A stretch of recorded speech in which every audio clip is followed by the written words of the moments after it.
Alright, are you ready? Yes. Alright. So today we're loading the flow through. This is how you load a worm bin. Alright, come on over here with the camera. First off, put paper on the bottom of the false bottom. Oh yeah, might as well show the false bottom, right? With the flow through. Put paper on the bottom of that. Normally it'd be cardboard. It'd be better to use. But this actually worked out pretty perfectly. It's a leaf bag. You then add bedding. In this case, we got shredded paper. Is it got enough moisture? Different bedding materials that you can use, and I'm not going into that on this video. That's a whole separate other video. What's the moisture level of the bedding that you're putting in there? Technically, you want it to be 80%. Okay, and how does that feel? Just but if anyway, you're out here doing it, how do you want it to feel? You want it to feel like a wrung out sponge. Okay.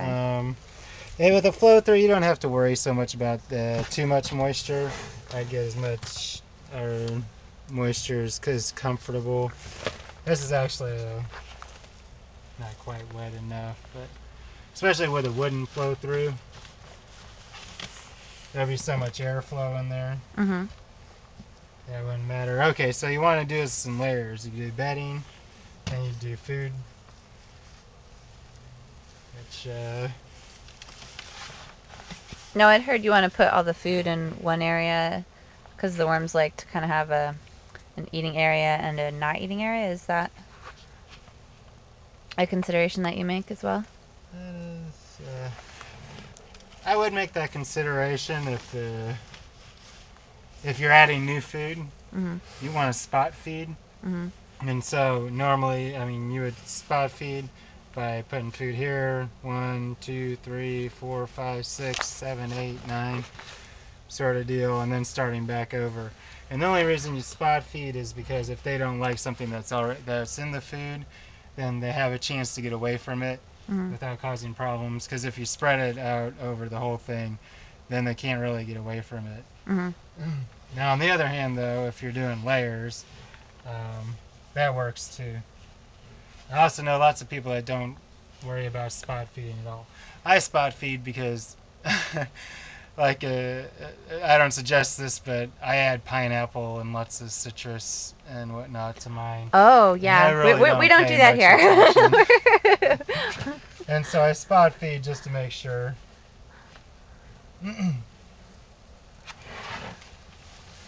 But what you really want to do, though, is you want to make sure that the food's covered with bedding, or else you'll get fruit flies and whatnot. Okay. So we're going to try to do that. Since we're emptying out another bin, it might be a little difficult to do, but I think that I can just... Oh, look at all the little wormies. Oh, yeah. Yeah, they're going after that moisture that was in the bottom. Okay. They really like to be where there's lots of...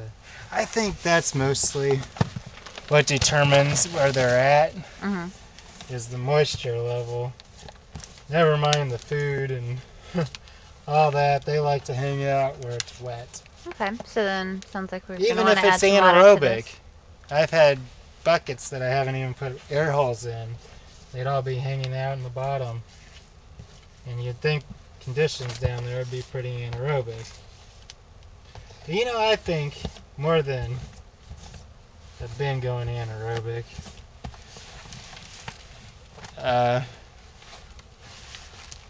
worms escape because of the nitrogen levels that's given off in food decay. And if that nitrogen, or nitrate, or whatever, I guess not really nitrogen, it's some sort of nitrogen, and if it doesn't have an escape, then it builds up in the bin. And I think that's mostly issues, more so than oxygen levels.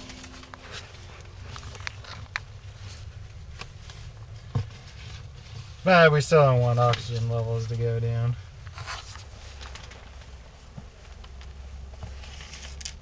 Okay. I'm gonna clean this up more here in a minute. But here's I'm gonna go on to the next thing here. Okay, so we'll have to put a little more bedding in here to cover up the food, maybe, but Okay. you just want to make sure that it's covered up so you don't attract pests. And supposedly it can't have too much bedding, but I think it can, because in the end, whenever you harvest, you're going to be picking it out of the compost, because paper takes a lot longer to break down. Mm-hmm. Okay. So you can either leave the lid off. Oh yeah, so the door, I don't know if you can really see this yet, but I made a window on the side here. And so eventually we're going to see different layers going on here. The finished layer, hopefully. The layer they're working on, and then the bedding layer. That'll be going on soon enough. Okay. Now, as far as the lid goes, you can have no lid. You might want to keep the lid off, actually, for a while, to get some light down in there to make sure that they don't escape. But I made a lid that will just go on and off. Nothing fancy, no hinges or anything. We don't like moving parts around here, right? Main is you just take this and put it beside there. Okay, so how you'd harvest this? I had a rake here somewhere. This isn't exactly what I'd use, but it's a good representation, let's say. See if we can get up under here. So you put a piece of plastic down, or I found a sled actually to work best. If you happen to come across a sled, get a sled. And you slide it up under there, and then you take the rake and you rake it out. This is when the compost is ready to be harvested. Mm-hmm. Try not to over harvest. You want to take about 3 inches, I'd say, is a general rule. Okay. I know people that take 1 inch and blah blah. I just, with the window, actually, you might be able to see really easily. That's very convenient for harvesting. I'm sorry, I've never had a window before, so this is a whole new thing for me. No, I'm sorry, I did have a window. We got the Cadillac back here. But yeah, we got the Cadillac going on here. Actually, the easiest way to do this, but I don't think that it's gonna roll so easily. Yeah, that's alright. Okay, I think that's about it. Any questions? No, actually, now that I see it all Actually, together, okay, it makes a lot of as sense. far as getting light in the top, actually, because we want to shine some light up here, light down here to make sure the worms don't escape, because now they're in a new environment. Mm-hmm. That we don't want anything falling in there or whatnot. Well, what about for, So I mean, what do you tonight it's think, going to be cold, and I would be a little bit concerned about leaving it uninsulated and letting all the heat escape right now. Yeah.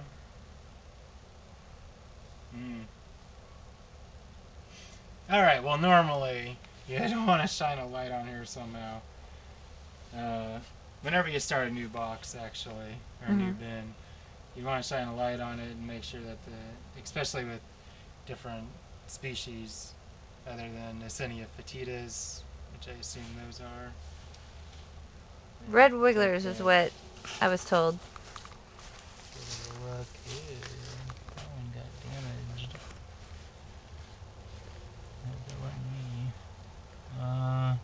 Because, I didn't see the tiger stripes on these, and their cocoons look like EHs. There might also be 2 kinds of worms in here, because we did add the red wigglers on top of worms that were in there already. Here's a big fat one. Maybe. I'm not an expert at telling them apart, though. But it does look like a Hortenses to me, actually. But don't take my word for it. And nonetheless, some worm species are more finicky than others about getting moved and whatnot. So for keeping that light on, what time duration But would you in general, yeah, you'd want it to shine a light on it for like because they 24 will shy away hours? from it for a day or two. Okay. Yeah, Okay. 24, 48 hours. Okay. Um, I've actually not had a problem with that. As Okay. many bins as I've started. Um, with my big bin though, since I put 20 pounds of worms in it, I did shine a light on it. After spending several $100s, I'm getting the light out. But yeah, All right. normally. But you know, it should be okay. Okay, so we'll just get some I more don't know bedding why and they wet feel it down anyway. Anyway. and let it start doing its thing. Yep. All right. Video done.